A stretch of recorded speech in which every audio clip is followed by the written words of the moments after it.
Saludos, buenas noches. Cuando quedan aproximadamente ahí 2 horas para que finalice el 30 de enero de 2018, aún están a tiempo para felicitar a Su Majestad el Rey Felipe VI, del cual, ya saben, hoy se celebra su cumpleaños. Un día en el que ha impuesto el toisón de oro a su hija primogénita, la princesa de Asturias, la princesa Leonor, de la cual, bueno, pues estamos a la espera todavía de que visite de manera oficial el Principado de Asturias. Sin embargo, la jornada de hoy también nos deja otras noticias, 3 más concretamente, que no son tan conocidas como este tema del cumpleaños de Su Majestad el Rey, pero que consideramos que deben de conocer antes de que finalice la jornada. Comenzamos, como siempre, por Asturias, donde en la prensa regional, en este caso en la Nueva España, conocemos que un joven de 19 años sin carné de conducir atropella al policía local que intentó detenerle en Gijón. Bueno, pues ya ven cómo está el patio. No tengo carné y ¿cómo hago? Atropello al policía que intenta detenerme. Esto a nivel regional. Vamos a nivel nacional, que más allá de lo del Rey, nos trae noticias que tienen que ver con ¿qué? Pues lo vemos. Ahí lo tienen. Torrent, el nuevo presidente de la Generalitat, aplaza el pleno, pero mantiene a Puigdemont, bueno, Torrent, presidente del Parlamento en este caso, pero mantiene a Puigdemont como candidato. Bueno, pues es la información que nos trae El País, que por cierto también se hace eco la prensa nacional de que hay fuertes disturbios en Barcelona entre manifestantes favorables a la independencia y los Mossos d'Esquadra. Bueno, a nivel internacional, noticias que también nos trae la prensa. Y sin caer en la demagogia, George Weah se baja el sueldo en su primera medida como presidente de Liberia. ¿Quién es George Weah? George Weah es el único futbolista africano que ganó el Balón de Oro. Fue delantero centro del Milán, se presentó a las elecciones en Liberia, venció estas elecciones y ahora, y una vez más digo, sin caer en la demagogia, su primera medida es bajarse el sueldo. El programa de hoy comienza con la cabecera.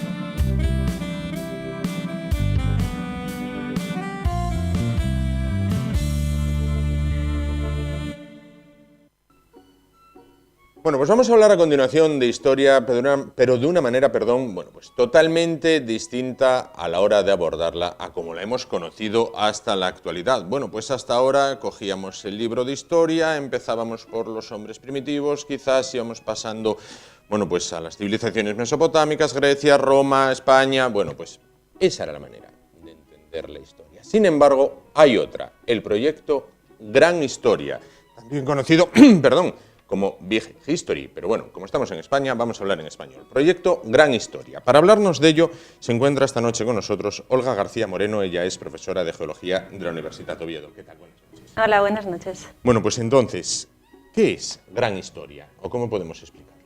Muy bien. Pues la Gran Historia realmente no es historia.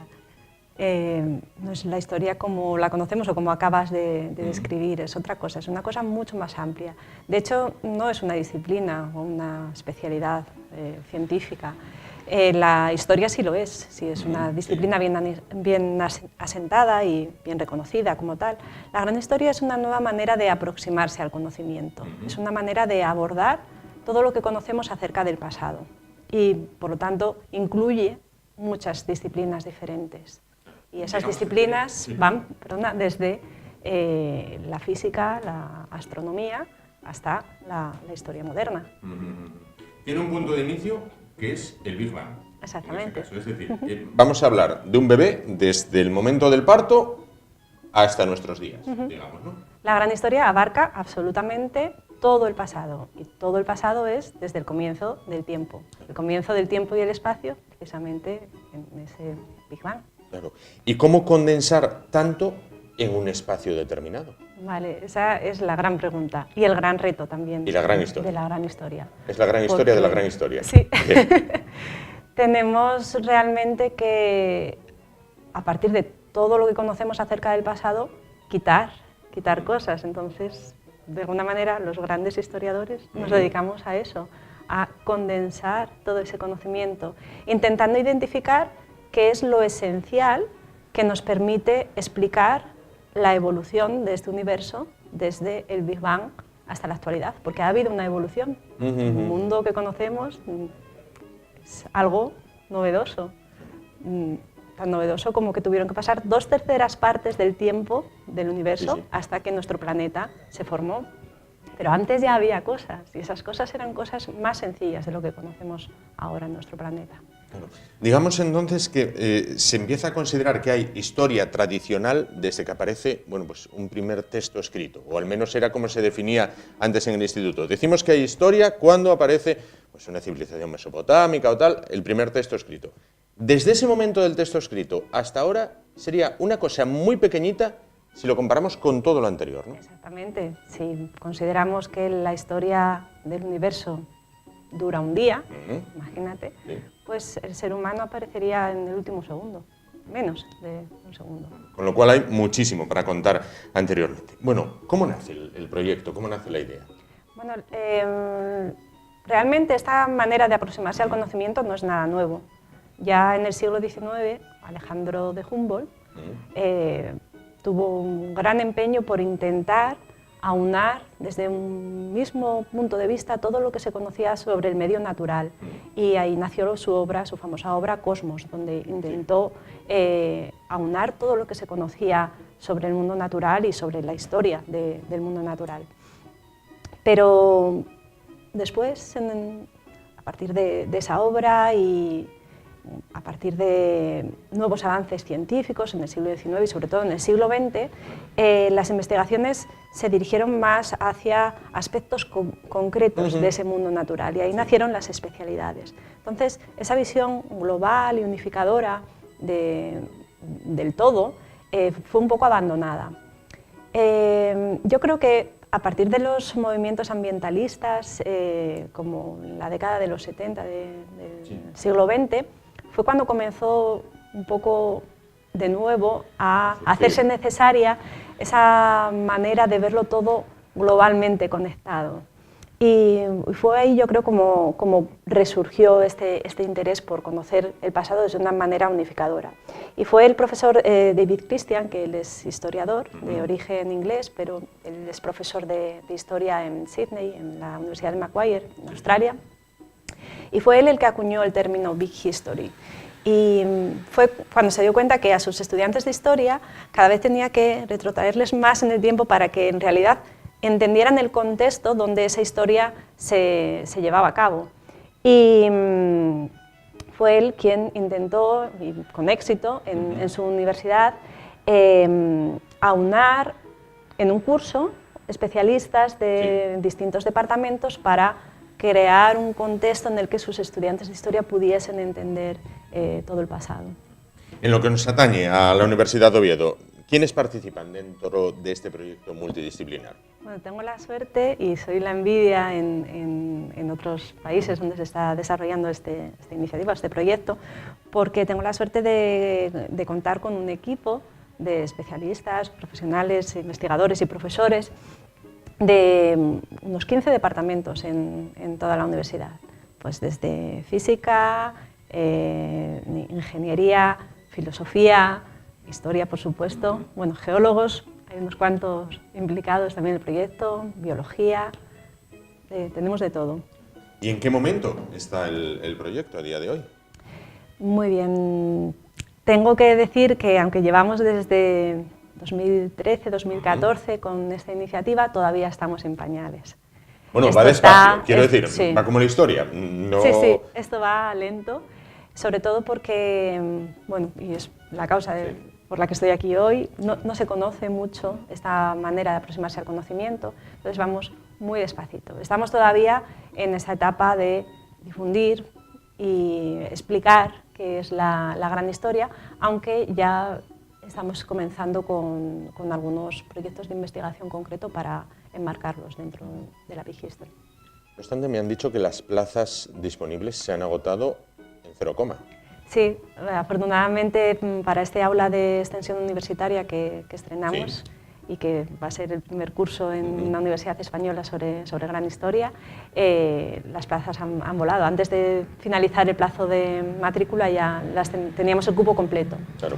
Si una persona quiere ir como oyente, puede ponerse en contacto con ustedes en un mail que, bueno, ahora mis compañeras podrán poner en pantalla. Sí.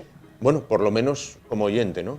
Sí, no podremos certificar la asistencia, pero para próximos cursos estoy segura que vamos a repetir con nuevos contenidos, porque la Gran Historia también evoluciona, igual que nuestro universo evoluciona, pues la Gran Historia también evoluciona, pero habrá una nueva oportunidad.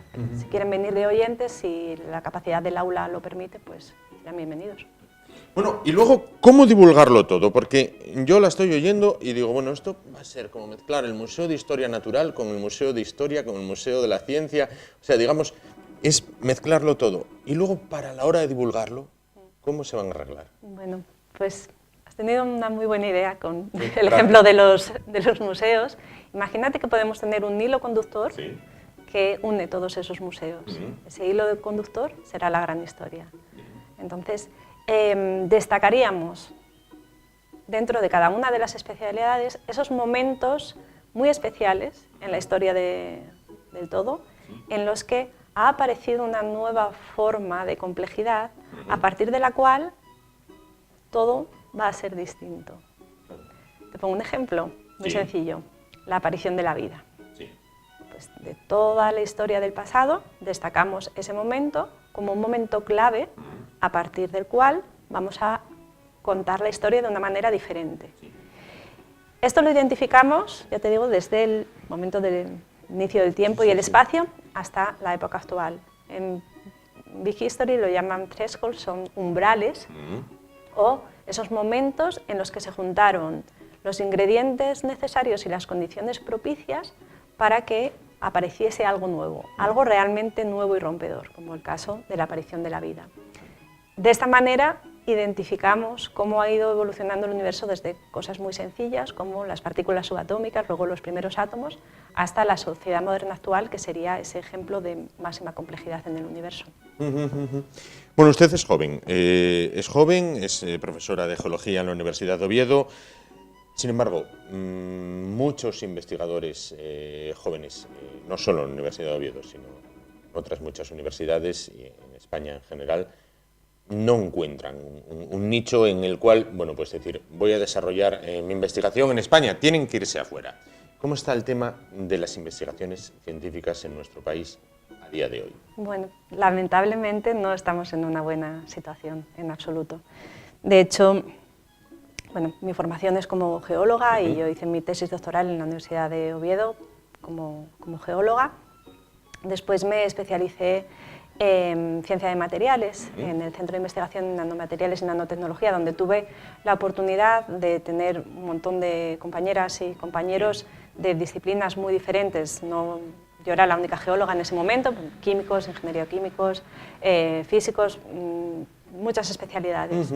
Y yo he ido viendo cómo todas estas compañeras, todas esas investigadoras han tenido que dejar nuestro país para seguir su carrera en la investigación, porque el sistema actual de universidades y de investigación no admite todo ese potencial humano que tenemos en nuestro país y que ha sido formado aquí y que ahora otros países están aprovechando. No solamente es un tema de personal, también para los proyectos de investigación en los últimos años por la crisis. Los presupuestos en investigación han sido congelados y no hay manera de... Bueno, las convocatorias son muy competitivas porque hay los mismos fondos para los proyectos y es muy difícil llevar a cabo una investigación. Tengo que decir que nosotros, en concreto, esta iniciativa la estamos llevando a cabo sin ningún tipo de apoyo financiero. Nosotros tenemos nuestros proyectos de nuestras especialidades y luego esto nos gusta, esto creemos que merece la pena invertir nuestras horas de trabajo en ello y lo estamos haciendo aparte de la financiación que tengamos. Tengo la suerte, tenemos la suerte en el equipo de contar con el apoyo de una fundación, la Fundación Valdesalas y el Aula Valdesalas, que puntualmente ya ha apoyado algunas de nuestras actividades, como una reunión que tuvimos en el mes de septiembre en el Castillo de Salas para formar la red europea de Big History. Pero aparte de eso, nosotros seguimos sin financiación y ya te digo, es muy difícil. Para el caso de la gran historia no es solo difícil por lo difícil que es tener esa financiación, sino porque no encajamos en ninguna convocatoria, ni porque no somos una disciplina o una especialidad donde poder encajar. Así que, bueno, desde la gran historia lo tenemos difícil y desde la investigación en general, lamentablemente, está cada vez más difícil. Claro, porque nadie pone coto a esa sangría de capital humano que se está yendo, ¿no? Es decir, sería absurdo, sería como poner la calefacción y abrir la ventana. Exactamente. Estamos gastando en formar a la gente para que luego otros aprovechen el conocimiento. Exactamente. Bueno, pues entonces, próximos pasos a seguir por el proyecto Gran Historia. Muy bien, ahora estamos muy ilusionados con el aula de extensión universitaria, por ser pioneros en España con un curso de este tipo, y queremos ver qué aceptación tiene y posteriormente intentar asentar este aula de manera continua en los próximos cursos. Eso sería en la parte de formación y de divulgación también, pero queremos seguir trabajando también en investigación, escribiendo capítulos de libros, espero que pronto también un libro propio de nuestro equipo y artículos científicos en los que podamos encajar nuestras investigaciones, como te dije antes, en las disciplinas específicas dentro del marco global de la gran historia. Pues esperemos que así sea. Ahora, cuando la estaba escuchando, usted creo que debe de ser tremendamente más joven que yo. ¿Usted conoció los dibujos de Érase una vez el hombre? Por supuesto. ¿Viene a ser algo así? Porque estoy acordándome en la cabecera de Érase una vez el hombre. Totalmente. Que empezaba en el agua, bueno, primero había pues el tema geológico, el tema del Big Bang. Primero el tema del Big Bang, luego geológico, luego era la vida en el agua, iba saliendo el ser vivo y evolucionando. Somos Érase una vez el hombre. Bueno, pues perfecto, que era una gran serie de dibujos animados para los más pequeños de la casa que ojalá la repitieran, quizás aprenderían mucho más que con las actuales, sin duda. Pues Olga García Moreno, profesora de Geología de la Universidad de Oviedo, muchísimas gracias por estar con nosotros esta noche y por hablarnos del proyecto muy interesante de Gran Historia. Muchas gracias a vosotros. Nos vamos a publicidad y en un momento vamos a volver para continuar con el programa de hoy. Hasta ahora.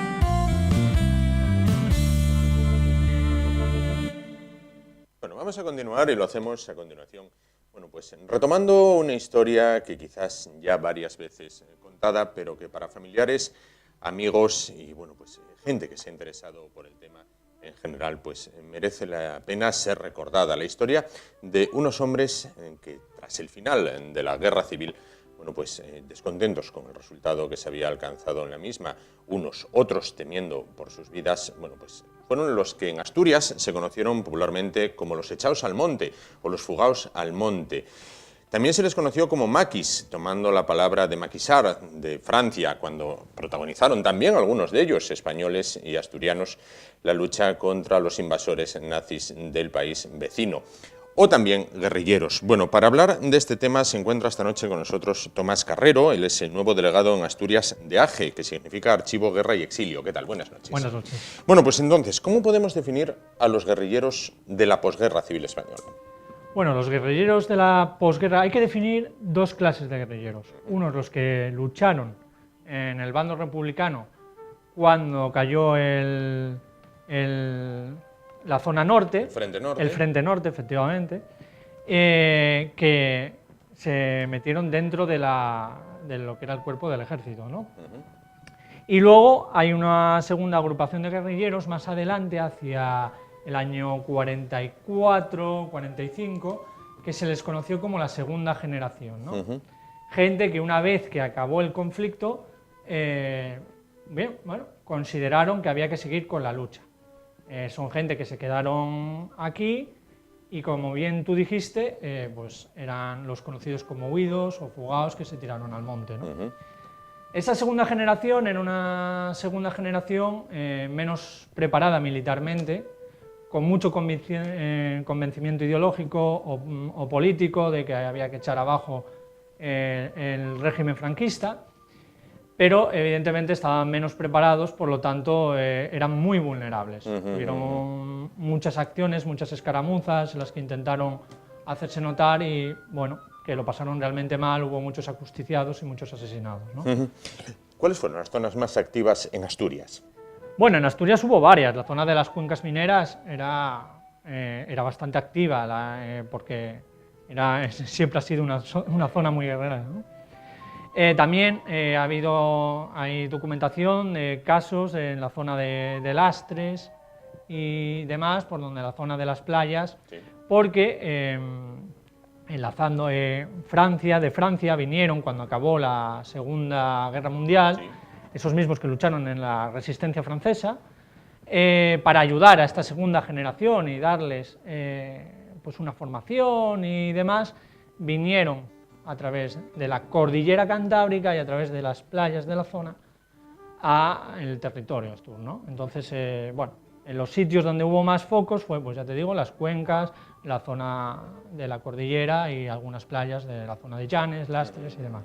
Durante el tiempo de operatividad en Asturias, ¿protagonizan algún hecho relevante, fuerte, que ponga en jaque a la autoridad establecida, o son solo alfilerazos de un régimen que lo controlaba absolutamente todo?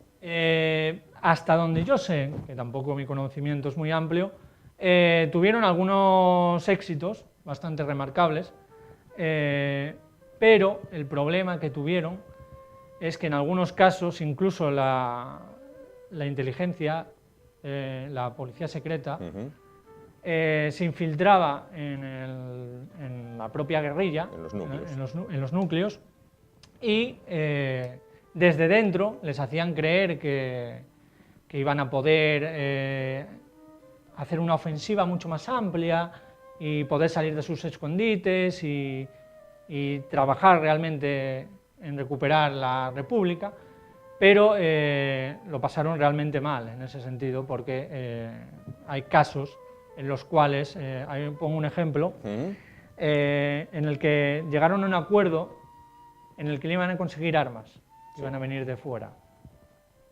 Y entonces iban a ir a recogerlas, si no recuerdo mal, a la playa de Lastres, sí. Me parece que fue.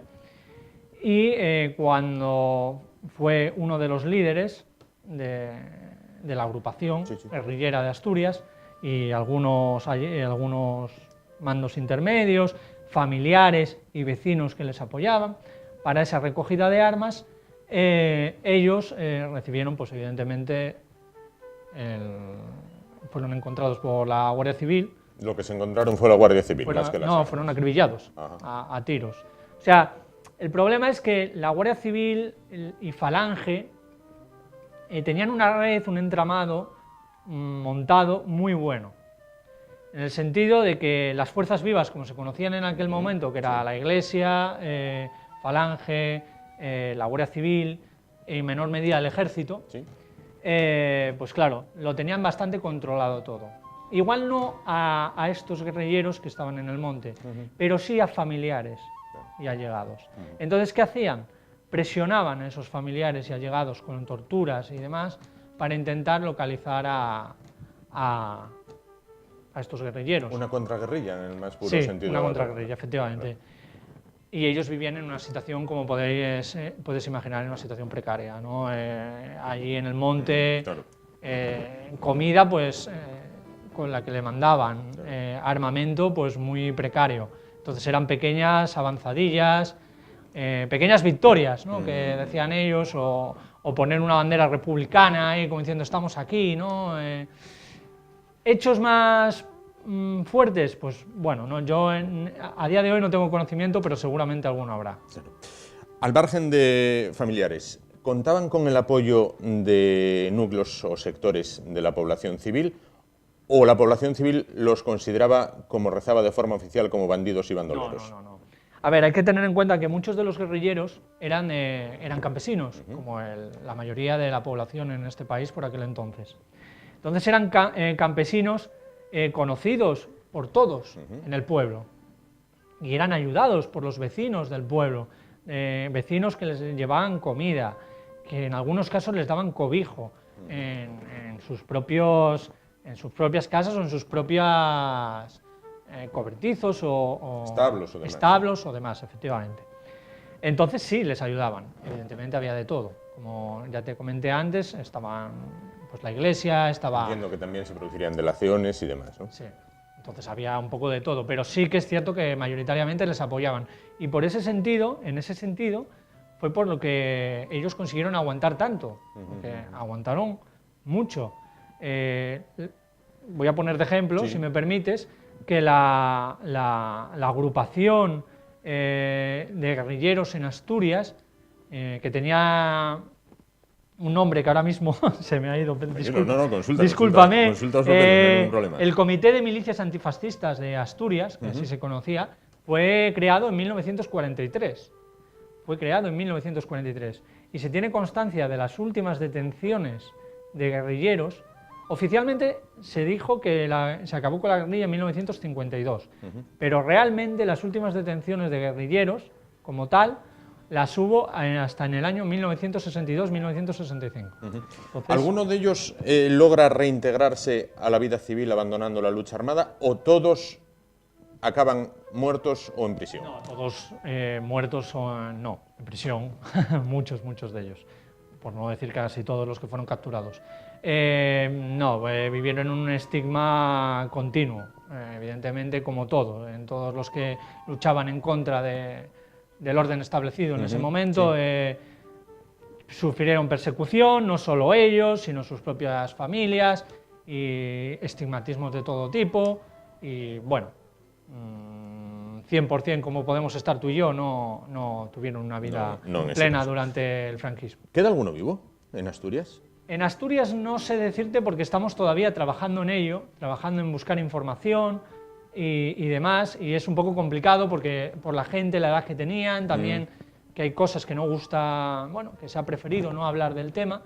Sí que es cierto que en otros territorios del norte de España, como en Cantabria o en León, sí que siguen vivos o han muerto hace poco guerrilleros, y hay un grupo bastante nutrido todavía de guerrilleros en esos lugares. En Asturias seguramente también, pero bueno, ahora mismo no tengo el dato 100% para poder decir tal cantidad siguen vivos. Durante la posguerra, el Partido Socialista en el exilio no apoya esta lucha armada, el Partido Comunista al principio sí, pero luego les abandona, les ordena abandonar la lucha armada. ¿Ellos se sienten traicionados en ese momento? Bueno, consideraban que los objetivos eran otros, pero sí que es verdad que el Partido Comunista estuvo mandando gente. Esto que te comentaba anteriormente, eran los que venían de Francia, eran enviados por los del PC en el exilio, ¿no? El problema también radicó en que aquí se generó, tras esas infiltraciones de la secreta, digamos, para que nos entendamos, esa infiltración, pues se generó una desconfianza, ¿no? Todo aquel que venía del exilio, pues no era bien visto, ¿no? Se temía que fuera de la otra parte y demás. Y luego, pues bueno, se creyó que después de la Segunda Guerra Mundial se iba a poder retomar, que el siguiente país que iba a ser quitado del yugo del fascismo iba a ser España, pero al ver a los acuerdos que llegó España y demás, pues se entendió que la lucha tendría que venir por otro lado.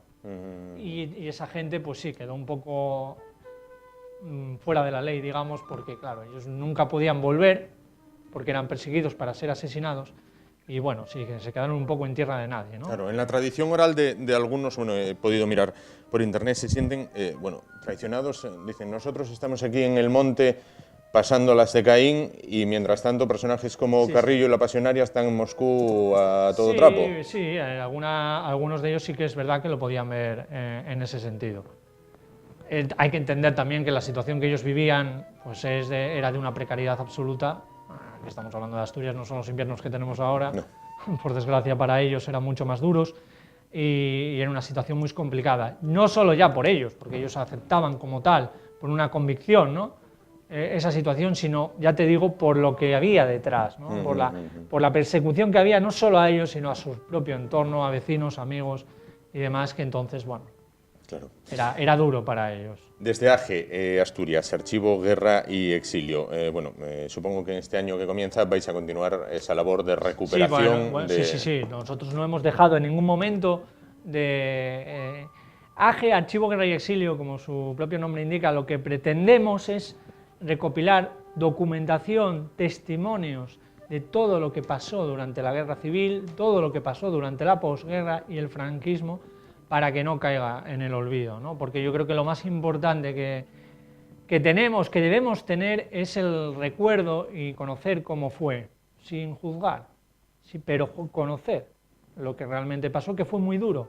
Fueron miles de asesinatos los que hubo, miles, en este caso, quiero decir, en el tema de la guerrilla, hubo mucha, se intentó explicar a la gente de que eran, como decías tú anteriormente, que eran bandoleros y que eran malhechores, poco menos que ladrones o demás, y no, o que hacían pillaje. No, era una guerra encubierta. O sea, la guerra no acabó cuando se dice que se acabó, sino que durante muchos años, durante otros 20 años, hubo una guerra encubierta donde se siguió matando a esta gente. Entonces hay que dar testimonio, hay que, aquellos que hayan muerto, pues intentar conseguir documentación sobre qué les pasó, sobre cómo fue su viaje para los que vinieron de Francia a llegar a Asturias, cómo acabaron, cómo fueron asesinados y torturados, que se conozca todo lo que pasó, ¿no? Entonces esa es la labor que estamos intentando hacer desde AGE, y también me gustaría decir la derogación,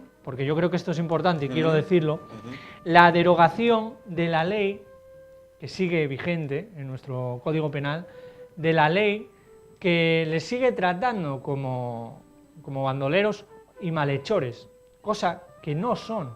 En Francia han sido homenajeados estos mismos guerrilleros que tuvieron un día que marcharse de España e ir a Francia, fueron homenajeados allí por su trabajo heroico contra el nazismo y por la liberación de Europa del fascismo, del yugo del fascismo.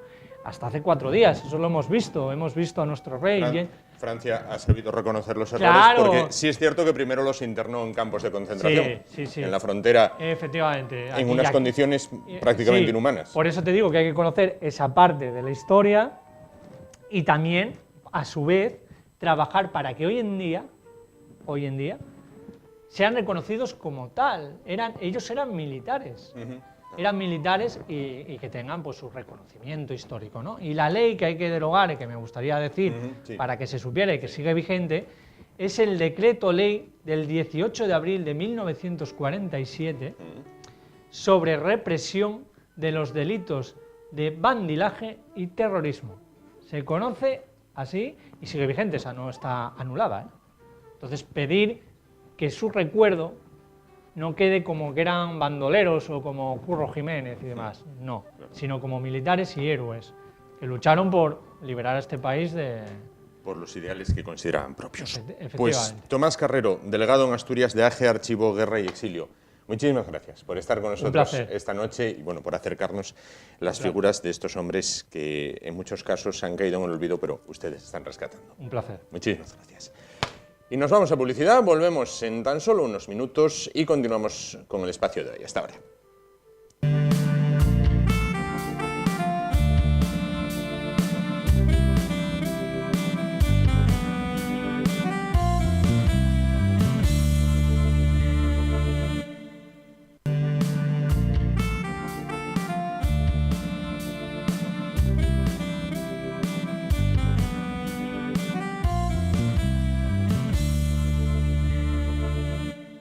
Bueno, pues espectadores de Asturias Televisión, muchos lo reclamaban y ya lo tenemos aquí. Vamos con el profesor Fidalgo.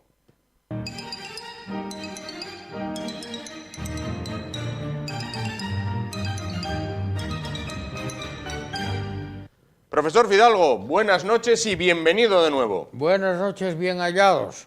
¿Qué tal esas Navidades? Muy bien. ¿La Feliz habéis año lo primero, porque no nos veíamos desde Navidad. Muchas gracias, felicidades a todos, a televidentes, amigos y todos los compañeros de TV Asturias. Efectivamente, pues aquí estamos en esta reentré que se Sí. decía. Bueno, fue un mesín de descanso, de relax, de trabajo por otra parte.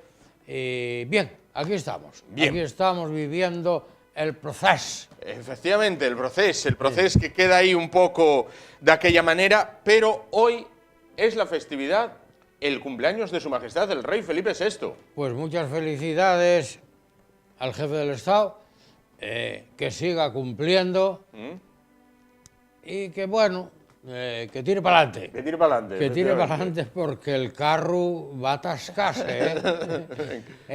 Decía un refrán en mi pueblo, como era que como echar el hombro al carro, pa' con Dios la mano al carro, Claro. pa' con Dios la mano al carro.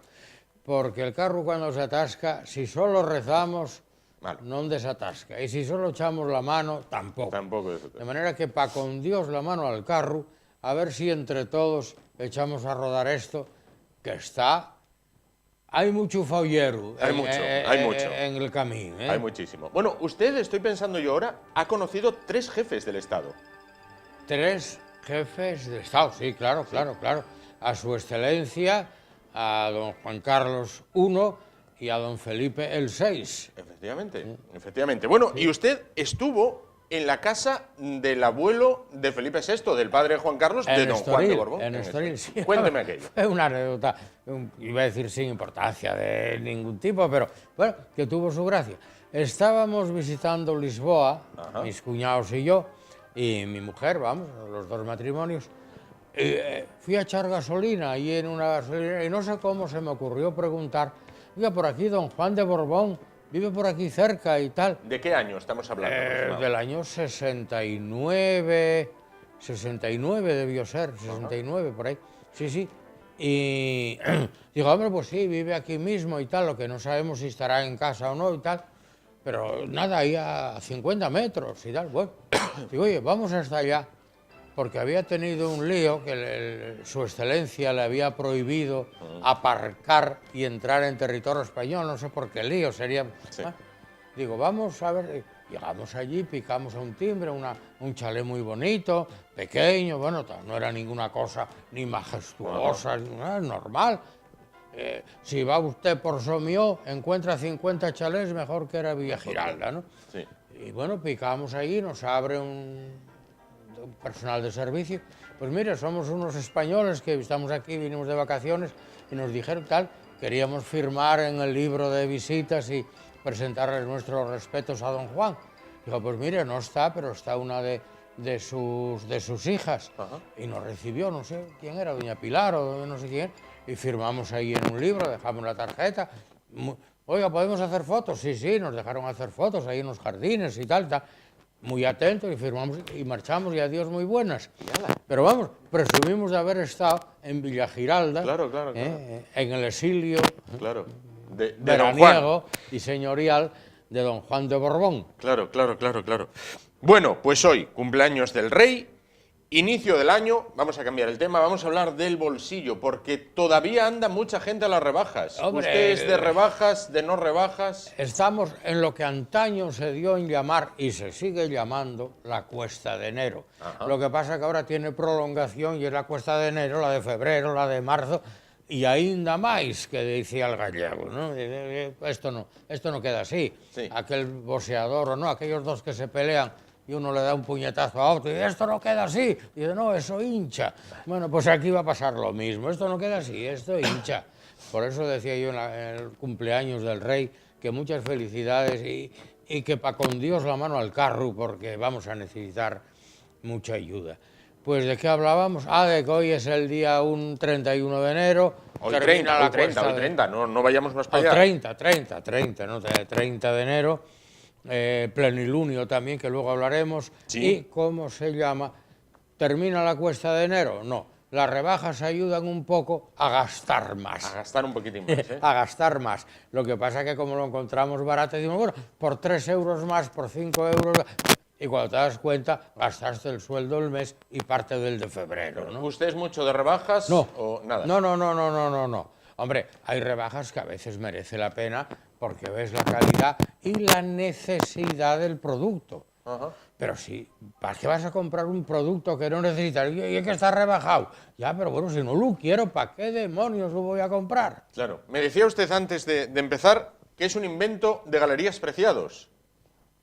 Las ¿El rebajas. cuál? Las rebajas. ¿El qué? Las rebajas. No, bueno, la Galerías Preciados lo que inventó, y de eso hablaremos, si no esta semana, cuando proceda, bueno, cuando tal, sí. es la fiesta de San Valentín. De eso hay que hablar también. De San De eso hay que hablar Valentín. también, sobre todo aquellos que estén enamorados o enamoradas. O enamorados, Porque o sea, hay que decir enamorados y ya, enamoradas. No, la Academia, la Real Academia Española, dice que cuando se hable en genérico y en general, se use siempre el masculino. El Día de los Enamorados, San Valentín. Y en el Día de los Enamorados se incluye lo uno y lo otro. Los Bien. enamorados y las enamoradas. Y las Pero eso enamoradas. hablaremos cuando corresponda. Quería usted hablarme de la Candelaria.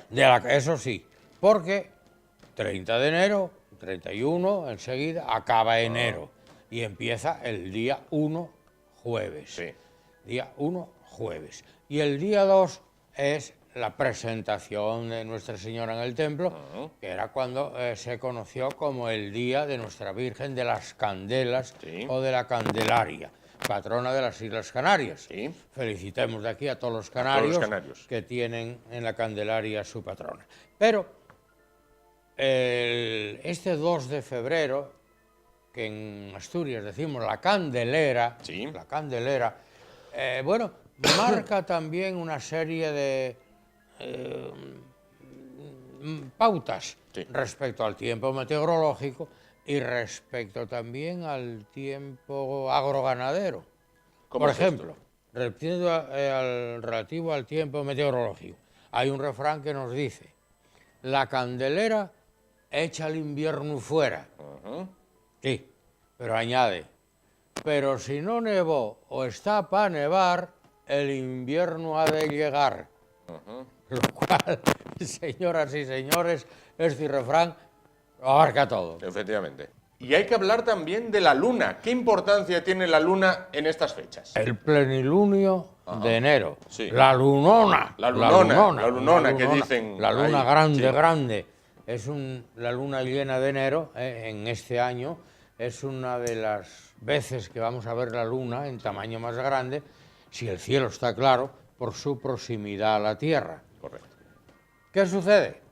Que la luna llena encierra también consigo una serie de advertencias. Sí. La primera: ojo con las parturientas, porque van a ponerse a parir cosa fina. La Pero luna... eso es cierto. Sí, o sea, sí. Hay quien no cree en ello y quien se ríe a carcajada, pero los que somos creyentes en esta influencia es clarísimo. Les vaques y les mujeres con la luna llena paren enseguida, paren mejor. Pero hombre, tienen que estar de parto, Bueno, Bueno, claro. ya, pero bien. Segundo, presagio de muertes. Aquellas personas que estén un poco pidiendo pista para despegar, se ponen en situación, las pobres, de fallecer. El presagio de muertes. Y si canta la curucha en estos días, la lechuza, Sí. peor me lo pones. ¿Por qué? No sé, porque es augurio también de fallecimientos. Bueno, al lado de eso, también tenemos otro problema. Señoras y señores, bueno, aunque ahora ya no lo hace nadie en casa, la matanza. La luna llena es peligrosísima para la matanza. Los jamones salados se estropean, los yacones salados se estropean, los chorizos se enrancien, las morcillas se enrancien. Y si encima hay temperatura un poco alta, hay turbonada, Sí. o sea, con viento ábrego, sí. peor de peor. Señoras y señores, esperen a la matanza a que la luna esté en menguante. Claro.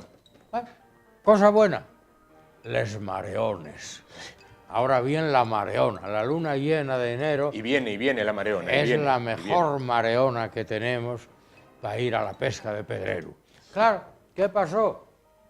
Yo me acuerdo de joven cuando íbamos al Pedrero, ahí en Colunga, al Pedrero de Güerres, al Pedrero de San Juan, al Pedrero de la Isla, aquello era una romería de xente, íbamos unos y otros, col saco, col cesto, col gancho, aí a pescar, a apañar ourices, Sí. a apañar ourices. Lo que pasa es que entre la industria conservera, la extracción masiva de estos equinodermos, la propia hostelería que demanda mucho, el mercado exterior, que en el extranjero los oricios, los arcinos, están muy supravalorados, eso condujo a una pesca intensiva Sí, y a una depredación brutal. brutal.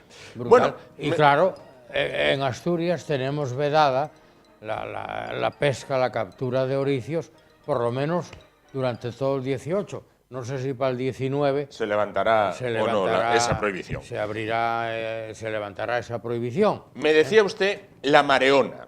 La mareona es, como tengo entendido, se conoce a la afición del Sporting que fielmente Sí, acompaña sí, al equipo claro. en distintos puntos de España. Bueno, ya sabes que en Gijón, por aquel del grandonismo Sí. astur, en Gijón son más grandones que lo que es la propia asturianía. Y por eso el campo de fútbol del Sporting se llama El Molinón, que era donde había un molino. La iglesia del Sagrado Corazón de Jesús, hoy basílica, como es tan alta y tan grande, siempre fue la iglesiona.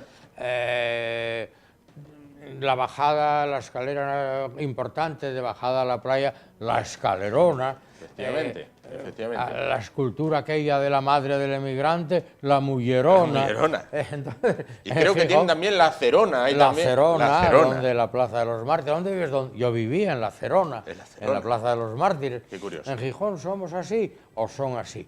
Y entonces, a esa avalancha, como una gran marea de gente que acompaña al Sporting, pues entonces la Mareona. Mareona. Bueno, la Mareona que va a tener un exponente vital y fortísimo y folclórico el próximo día 3, si no me equivoco. El 4, el domingo. El 4. El domingo 4 a las 6 de la tarde, la Mareona se desplazará hasta Oviedo para acompañar al Sporting. Voy a pedirle un resultado.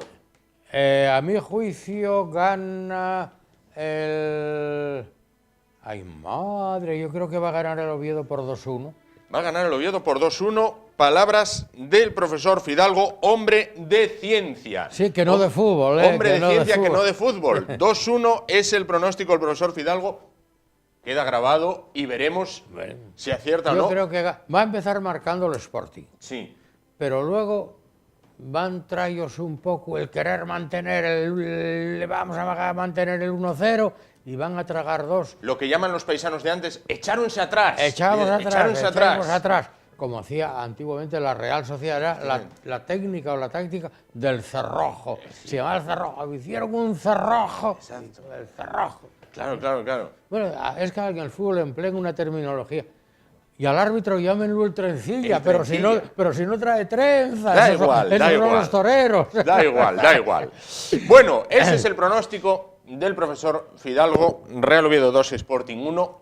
Bueno, lo veremos. El domingo a las 8 de la tarde ya estará todo resuelto y lo veremos y lo analizaremos al día siguiente. Juan, en Juego de Dos. en Colunga, en un pueblo de Colunga, tenemos un dicho para esto, que ye pa' enviéndolo. Pa' enviéndolo, Pa' efectivamente. enviéndolo.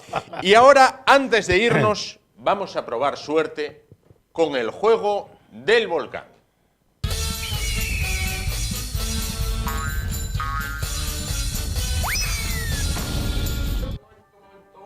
Decía yo un momento, porque el profesor Fidalgo ya se me lanzaba hacia el volcán. ¿Qué ocurre? ¿Qué ocurre? Vamos a explicar.